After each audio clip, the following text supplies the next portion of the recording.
Google Meet is the name of the product that replaces Google Hangouts in Google for Education. It is accessible through 3 main routes, 2 of which are highly recommended for use in schools, 1 of which I currently wouldn't recommend for use in schools. We're going to start with the simplest and easiest to administer, which is using Google Meet through a classroom. So here we've created a quick demonstration classroom just to show the process from the very beginning, as if you had a brand new classroom under your control. We're going to look at this to start with as Teacher Nick. So as Teacher Nick, he's got this new classroom. It's got this piece of text here which says Meet link, generate Meet link. And in classwork, he's got a Meet button that's ready and available. If we change view to see what that looks like as Albert, Albert's a student at the school. Albert doesn't know anything at all about Meet at the moment. He has no buttons, no links, no nothing. So he's completely in the dark about what Meet would be about at the moment. So as teacher, if I decide I need to use Meet as a method for either communicating with students who are isolating at home, or if we go into lockdown again and pupils need to work remotely, this is a perfect way of being able to do live interactive lessons with your students, or to include students in your live interactive lesson remotely. So the first thing you need to do is to change a setting. So we can just click Generate Meet Link, or we can click on the cog at the top, and that will allow us to go into settings. And these are the settings you normally have for your Google Classroom. But about halfway, just over halfway down the page, there's this one that says Meet. Classroom now supports Meet, and there is a help file here which will explain a little bit more about the process, and also about the fact that there are some premium features which are currently, as of recording this, available now, but some of these are going to disappear. So for example, at the moment, free access to larger meetings, which won't affect most primary school classroom situations or secondary school classroom situations, and live streaming ends shortly, so you'll no longer be able to also stream out to YouTube without paying for an upgrade to G Suite Enterprise for Education version. Free recordings of meetings will continue with a new temporary recordings feature due to launch later this year. But at the moment, yes, you can still record sessions, and we'll look at that in a minute. So help files are here with lots of information and tips available for you straight away from here. So the first thing we're going to do is generate our Meet link, which creates the link we're going to need to use. And everything is meet.google.com, and this is the unique link now for this specific classroom Meet. It also by default now makes it available to be visible to students, but if I don't want that to appear yet, I can toggle that on and off here, and there are reasons why you may or may not wish to do that. Because I've made changes to my classroom, I have to remember to click Save at the top. So now as a teacher, that's changed things ever so slightly. It now says Meet link, and here is my Meet link, and that's how I open and start a Meet. And in classwork, things are still the same for me. I still have a Meet button. Now looking at that from Albert's point of view, Albert the student, Albert's classroom, he has a Meet link now, and in classwork, he has a new button.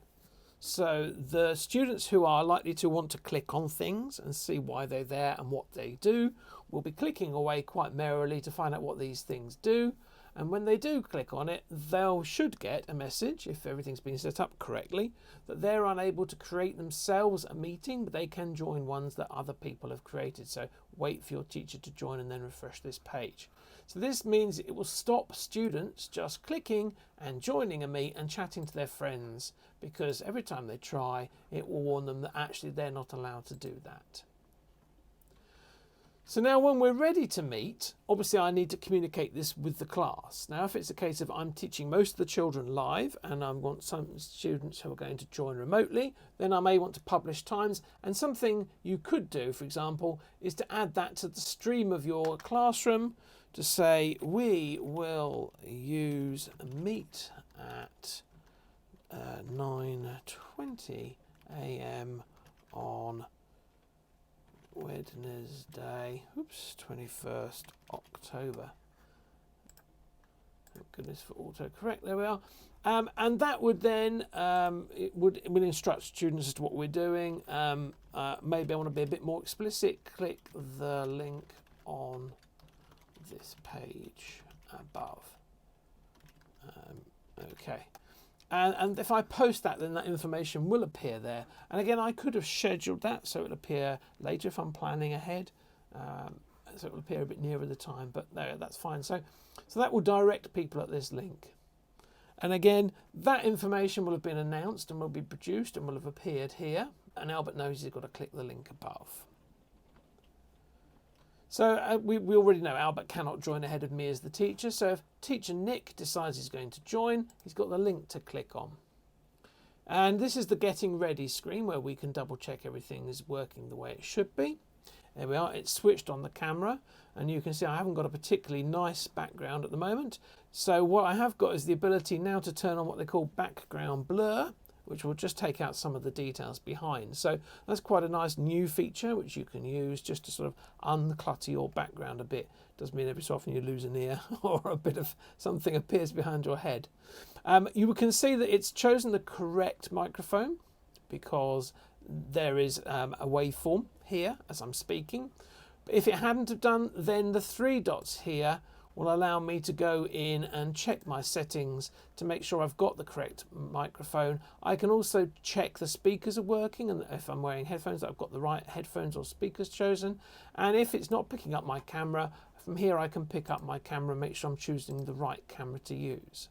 I've also got the options here for resolution. Now, the majority of the time, your students will be joining you to watch what you're sharing on a screen, or you're presenting, or a video, or something like that. So, to be honest, lower definition is good. It saves your bandwidth. Most people, particularly at home, have a much lower up rate to down rate. So, you're uploading a high definition video will cause it to be juddery and jerky, and possibly to lose some connectivity altogether. So keeping it low is probably a good idea. If you were to try and hold things up in front of your camera to share with students, then obviously a high resolution may help. So keeping these low helps you out generally, but there again you can tweak these settings. So I am now think I'm ready to join. I can decide to join muted until I'm ready to start talking if I wish, and I can decide whether I want to join with the camera on or the camera off. And then when I'm ready, I just hit join now. So it pops up with a little bit of a message here and tells me we're ready to join. So now we are ready for other students to join us. But before we do that, let's have a quick look around at the screen and what's on here. So over on the bottom left, we've got, again, information about the meet. A joining information link, which means we can actually bring external people from outside of our school domain, or people who aren't part of our Google Classroom, because don't forget, by default, this is only open to people in our Google Classroom at the moment. But using that link, we can bring in other members of staff, for example, or other people externally, so external visitors. We can also have attachments. We haven't got any at the moment, but we might look at those in a minute. I've got a privacy host control shield, which is available here and available at the top in a minute. We'll look at it. And that allows me to have some quick features here. So at the moment, quick access is turned on. So my students will just be able to ping and join me straight away. With it turned off, they will basically ring a doorbell, a little ding dong will appear, and I will have to let them in manually. So I've got that ability, but obviously as this is set up for a classroom, I'm quite happy for them to come in now. I've opened it whenever they like. If, however, I wanted to work with just a small group of students, this might be a good option to choose because they would ding and I would let in the right people. And then if other friends, somebody else who's also part of the classroom came along and wanted to join in but shouldn't be there, I just wouldn't let them in. And I've got some other abilities. So am I going to restrict sharing a screen to just me as teacher? Am I going to allow them to use the chat feature or not use the chat feature? I can turn that on and off. And then I've got another link back to my settings, which is where I was with the three dots earlier, but with a few extra things. So I've got, again, my host controls and my video and my audio. So that's this little shield at the host controls at the bottom. We know that this button here at the bottom in the middle mutes us, hangs us up and leaves the call, and switches on and off our camera. With it switched off, you basically get a little icon which has got your initial of your first name on it. I've also got some other features over the bottom here. So I've got closed captions. At the moment, if I turn on closed captions, nothing is happening because I've turned off the microphone. If I turn the microphone back on, you will see that actually it immediately starts using my voice and capturing my voice and turning my voice into text on the screen. This is an accessibility feature which is controlled by the user, not by me as teacher. As you can see, I'm not putting in any punctuation. It's trying to work all of that out for itself using artificial intelligence. So you may have some students who this feature is really, really useful for. I've then got the options to present. So from here I can present my entire screen, quite useful if you're moving between applications or windows. I can present a specific window, or I can present a specific Chrome tab. At the moment there are restrictions on audio. I can't share a video by having it sitting here in a video player on my desktop ready to hit play, because although I can share the desktop and the video will be seen, audio isn't shared. At the moment I have to use audio or video from a Chrome tab only. So I would be able to share, for example, a YouTube video I had queued up ready to go, but not necessarily any other way. So a Chrome tab is quite useful, and again it will say, okay, which of these Chrome tabs do you wish to share, and then you press share and decide whether or not you want the audio to be on or off. So presenting is very useful, and it's something that actually, as I say, the teacher can do and the students can do by default, but we can turn it off for students if we don't wish them to present. Then I've got three dots. Three dots is always more options, another menu. And from here I've got some various different bits and pieces which we'll come out and have a look at in a minute. At the top I've got participants. So I can see a list of people, participants. I'm the only person here. From here I can add more people. I can type in their email address and that will invite them to come. So again, I can type in external people as well as internal people. I've got another link back to that host controls, which we had earlier. And we've got chat, which at the moment, and again, I've got a quick toggle for turning chat on or off whilst I'm in the middle of a lesson. So I think the thing to do now is to bring on board our student Albert. So I'm just going to mute my microphone so we don't get a lot of echo. And I'm going to switch to Albert's screen, and Albert's thinking, oh, hang on, I'm a bit late now. It's time I joined this meet, and he can click this link, or from classwork, he's got a meet button, and it doesn't really matter which one he uses, and it should take us straight to the classroom meet. So here we are. We'll turn the camera on. We'll turn the sound off again. Albert gets exactly the same thing, so he can see whether or not his microphone's on. He's got background blurring if he doesn't want us to see how messy the room is he's working in at home or whatever it is. And he knows that me, Nick Speller, my name straight from Google, is already there, and we'll say and other people if there's other people there as well. And so Albert's now ready to join in. So we've pressed the join button. Albert's joined the classroom. So you can see Albert's view is much the same. At the moment, Albert's looking at teacher Nick's screen. Nick hasn't got his camera on, so therefore we can't see anything, but normally we'd obviously see a talking head there. He's got some of these features, so he can get to where the attachments are and the joining information. He hasn't got host features because he's not host. Has got the ability to mute and unmute himself, absolutely. Has got the ability to leave a call, hang up, and has got the ability to switch the camera on and off, exactly the same. Can switch on closed captions so he can listen to what's being said by the people, but of course if everyone's muted then obviously there are no closed captions. At the moment I've allowed students to present, so again he's got the ability to present. So if he's been working on a piece of work and he'd like to talk about it with us, with me, just on a one-to-one, or with me and other students, then that's there as an ability. He's also got more options which include a whiteboard, open a jam to make some sort of notes and quick working space.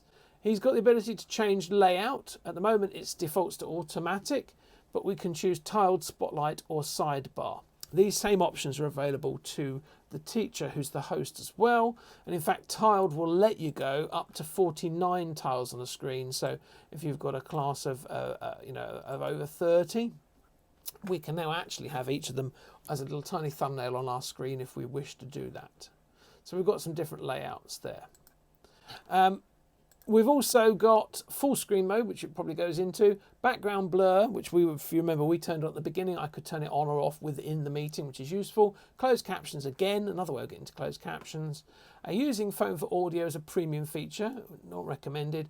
And then as a student and as a teacher, we can report abuse and report a problem directly to Google, and we can get some troubleshooting and help. And back to our settings. If we suddenly realise, hang on, I can't hear anything, oh, I may have chosen the wrong output, the wrong speakers or the wrong headphones, so I must change that. So Albert has all of these features, the same as the teacher. So again, I can see who's in the call, so Albert Pupil and Teacher Nick. From here, Albert has the ability to pin Teacher Nick's video, which can be useful. So if, for example, one person is holding up something to talk about in front of the camera, we can pin that so we can see what's being held up whilst we'll talk about it. As you may know, normally if many people talk, as each person talks, on automatic mode it focuses on the person who's talking rather than what they're showing. So if we want that, that's an ability to pin and unpin that person. Albert Pupil's got two greyed out options. Albert Pupil's not allowed to mute anyone else, he's a pupil. Albert Pupil's not allowed to remove people from a meeting because he's a pupil. Albert does have this add people ability. But again, if they're not someone who belongs in the classroom, the teacher will get a ding dong saying this person needs to come in, and you'll be able to ignore that and you'll be able to find out, you know what's going on here. And again, we've got chat switched on at the moment for Albert, so Albert has the ability to chat, and Albert can type into chat and it will say Albert's name and the date and the time. So as it's Albert himself who's watching this, it says you, just to make sure that it's really clear that which Albert it is if we have many Alberts. So now, if I change back to teacher view, Teacher Nick, he's watching Albert here on the screen. We can see Albert Pupil at 9:19 AM said hi. I can decide actually, do you know what, Albert, we don't really need chat. Let's turn chat off now, shall we? And I can see I've got some settings. So we've got Albert Pupil sitting here. I can pin Albert Pupil. I can't mute him at the moment because he's already muted, but I would have the ability to mute him. One thing to know about this, particularly if you're working with younger students, is the teacher is not able to unmute the person speaking at the other end, partly as a safeguarding reason so that you can't hear what's going on in the background wherever they are. Only the individual user can unmute themselves. But I do have the ability to kick Albert Pupil out if I didn't expect him to be in this meeting. He's not meant to be here. Or at the end of the meeting, if he doesn't leave, I should eject everyone else before I leave. That's an important feature. So I've got some of these controls here available.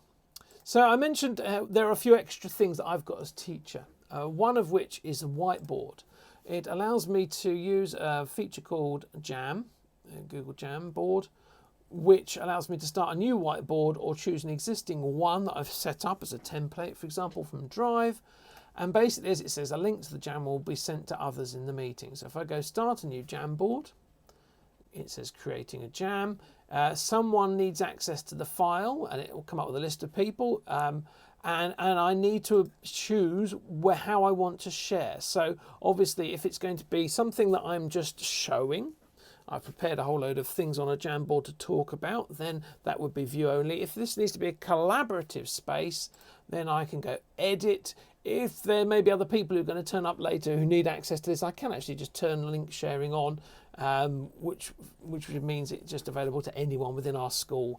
But I don't think I need to do that. So I go send, and basically that creates a new Jamboard, opens it up in a brand new tab, ready and available, and ready for me to work here. Jamboard, we have a separate video about, very nice feature, works much better with a touch surface device, so either touch surface Chromebook or laptop or a tablet of some sort, because then you've got the full ability to use all of the pen features. But still, it's a worthwhile thing. You know, we can insert images from Google Drive or photos from our device. We can insert text boxes. We can use sticky notes, which allows us to do things like brainstorming and sharing ideas, because they can be added by multiple people, and then we can move them around and rearrange them on the page and talk about them, obviously using our Meet. So it could be quite a nice collaborative space, can be quite useful for demonstrating mathematical concepts and things like that. We've got a range of pens, highlighters, colours, an eraser, but again it gets harder to write and draw things with a mouse or with a trackpad particularly. Much easier with a touch surface screen. So that Jamboard now is available. The link to it has gone into chat automatically, so it's here for all of my students to join in. It also becomes an attachment to the space. So if I go to attachments, here is the Jamboard that we set up as well. There's the Jamboard symbol there. So there are several ways of getting back to that Jamboard. So if we now change to the view of Albert, Albert doesn't automatically open the Jamboard, but he gets the link. Albert can click on the link. If I've set the permissions correctly, Albert will be able to get into here and will be able to work with this, with what I've got on the page, because he's an editor, which is great. And so if I wanted him just to better preview things, then I would put it on to view only, and then Albert would only have the ability to view things rather than changing things, and I can just talk him through my presentation basically. So we have got this interactive space. So if I change back now to Teacher Nick, then obviously, you know, my second tab here at the top, it says this is Albert. It's just correcting the colours. There we are. I can see Albert's working on that at the moment because it tags me with his A for his name at the top, and little along the top here will be a series of circles with each person's initial, allowing me to see who's adding what and who's done what. So that Jamboard features quite a nice, quick, interactive whiteboard. I've also got Record Meeting. So Record Meeting will pop up a quick message to remind us that we must ask for consent. When you press accept, basically it says recording will start soon, and it will notify everyone else's recording will start and who's starting recording, and then it will say rec in the corner of the screen.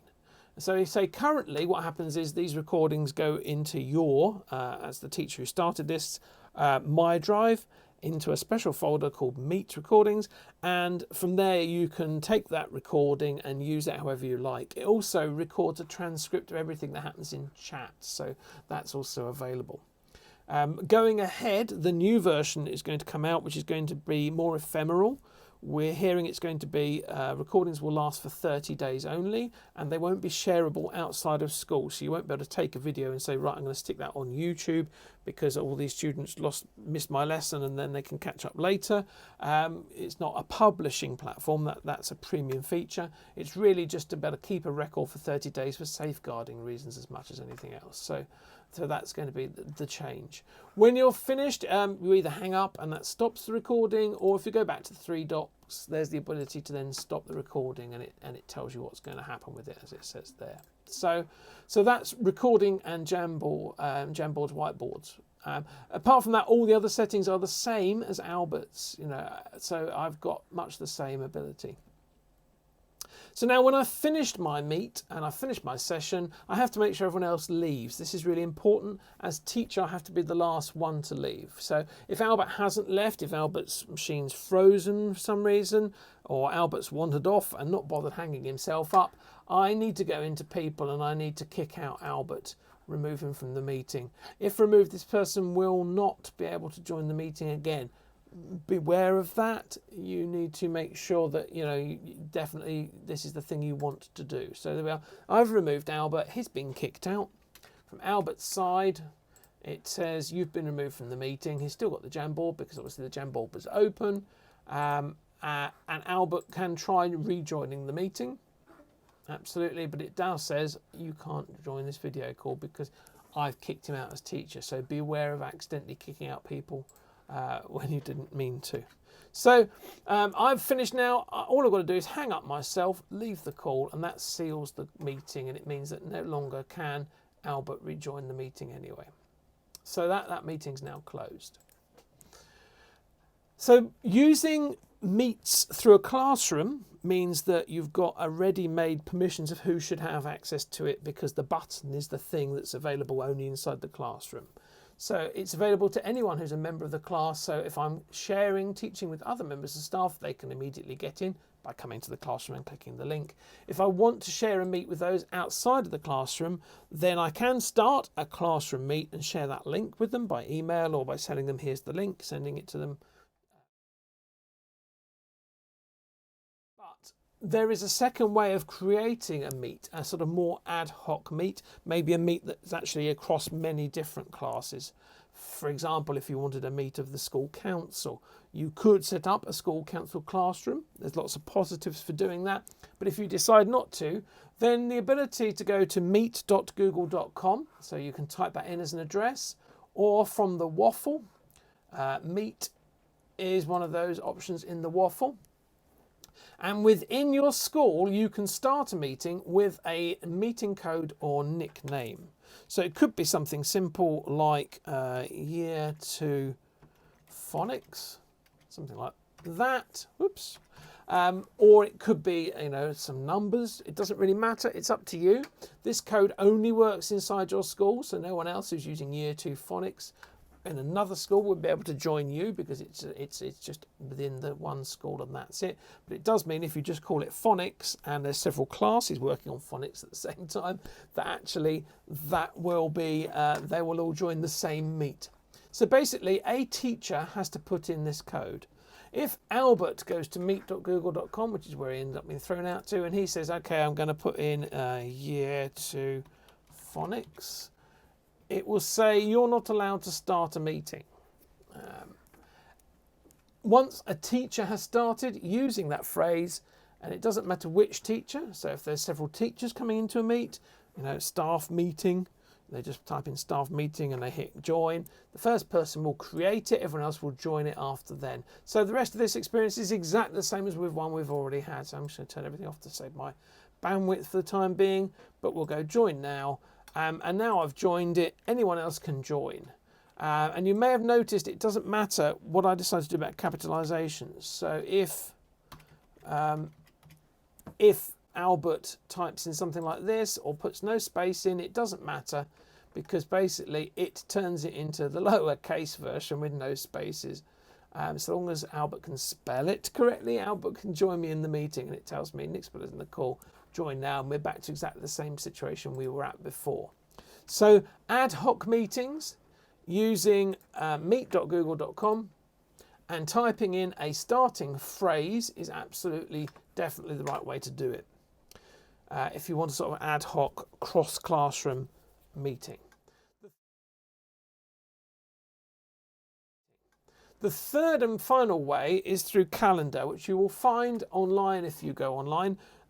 Every classroom has a calendar. As you can see, I've got a member of lots of different test classrooms here. They all have their own calendar overlay over the top of my Google Calendar. And here's a regular meeting. If I was to schedule a meeting, so if we say for 1 p.m. today, and had it class catch up, something like that, I can add Google Meet conferencing to this, and I can hit save. I would then need to share it with people, so I could share it with individuals. So here's Gladys teacher. I could share it with individual students, so Albert pupil. I can actually add a whole classroom group if I wanted to, which would be all the members of a classroom. My issues are, if I do it this way through calendar, yes, you'd get a reminder, but unfortunately, currently, this live link means that it's immediately available for that person to use at any time. So whether or not I as teacher have started this, the link will work. So if we take Albert student and he goes to his calendar, he'll go, oh look, there's a new invite here, look, class catch up. I don't quite know what's happening with the timer because I didn't set it for 8 o'clock. I think one of them is in the wrong time zone. That Google link will allow Albert to join it at any time. So teacher Nick is not in there. Albert can now hang out with all his friends and chat quite merrily away. So do not use calendar entries to share a Google Meet with students because they have the ability to get in there at any time they like and do whatever they like. So that's really an important thing to know. It's something that doesn't quite work the way we probably expect it to. So you will see people saying, oh yeah, set a calendar. Don't use it with students because they have got instant access to that and access all the time as a place to then chat and hang out with each other. So, quick recap.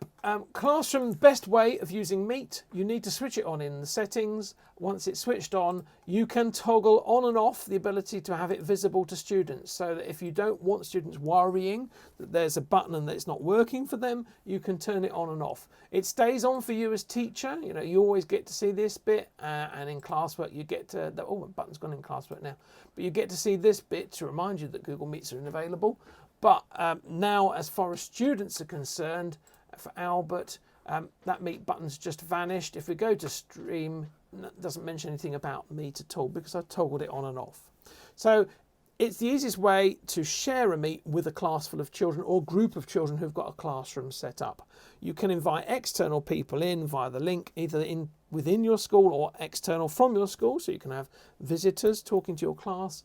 An ad hoc way, go to meet.google.com and create a phrase and share that phrase and say to people, we will be using this phrase at this time. And then that works for ad hoc groups across school who aren't part of a classroom. If you want to use calendar with staff, absolutely good, advisable, because it will ping up a reminder to tell them you've got this thing happening, and it gives them a link in the calendar to go straight into the right Meet. Absolutely, but do not use it with students because they're able to access it straight away and can carry on accessing it forever, which is pretty useless and a bit difficult really. So that's Google Meet in a nutshell. New features are coming. New features like polling and breakout rooms are available, but they are at the moment, I think, going to be premium features for what we call Google for Education Enterprise Edition.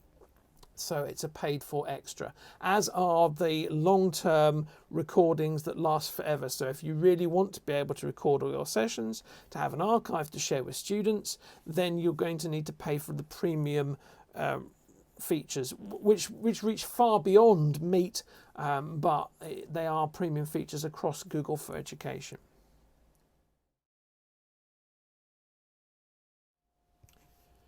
So this brings us to the subject of a virtual meeting with parents, either an ad hoc parents conversation or booking parents meetings. These can be done using Google Meet, absolutely. Probably the best way to do is to set up a calendar entry. So you go to calendar.google.com or click on the waffle and choose calendar. And from here, you choose an appropriate slot, click on it, and up will come some options. So you can call it a title. You could pop in the individual person's name if you wished. You can change the date and the time, so we can make it as long or as short as we want. So if I want this just to be until 3:40, I can type in 3:40 p.m. So I can actually have an exact time if I wish. I can then invite them by typing in their email address, or if I click Add Google Meet, it will basically give me a link which I can then send home. Again, either through a school email address or from the office mailing it, or even on a piece of paper that goes with the child if the children are still in school. So that Meet link is quite important. So I'm just going to save that one now. And then I, as a teacher, when I'm ready, I come to my calendar and I can join the Meet. And basically, this link is the link which the parents will have got, which is here at the top. So I'm just going to copy that, and I'm going to use that to bring in another account. So just as normal, all the normal Google Meet features. So I'm just going to mute myself so we don't get a lot of echo and hit join now. But there we are. I'm waiting now for the parent to appear.